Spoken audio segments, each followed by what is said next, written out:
এই ঝর্ণার উপরে উঠতে পারবো? চলুন দেখা যাক। পানি কোথা থেকে পড়ে সেটা দেখার জন্য আমরা সবাই একসাথে সেই রাস্তা দিয়ে চলতে শুরু করেছি। বর্ষাকালে এই নদীতে অনেক পানি থাকে, এখন একটু কম আছে। আর মূলত হচ্ছে এই নদী দিয়ে যেই পানিগুলো চলে যায় সেই পানি উপর থেকে পড়ে, যেটা আমরা নিচে থেকে একটা ঝর্ণার মতো দেখি। মাঝে মধ্যে অনেকে এই পাথরে পা দিয়ে পড়ে গেছিল। পাথরগুলো অনেক পিচ্ছিল এবং ধারালো ছিল। অনেকটা পথ পাড়ি দেওয়ার পর মনে হচ্ছে আমরা লোকেশনের কাছাকাছি চলে এসেছি। অনেক কষ্টের পর ফাইনালি আমরা চলে এসেছি সেই জায়গায়।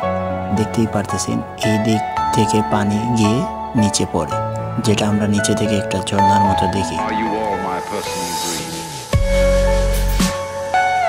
সামনের এই জায়গাটা দিয়ে পানি পড়ে, যা নিচে থেকে ঝর্ণার মতো লাগে। আর এই জায়গার দৃশ্যটা কেমন লাগতেছে জানি না আপনাদের কাছে, বাট বাস্তবে আমাদের কাছে অনেক ভালো লাগতেছে।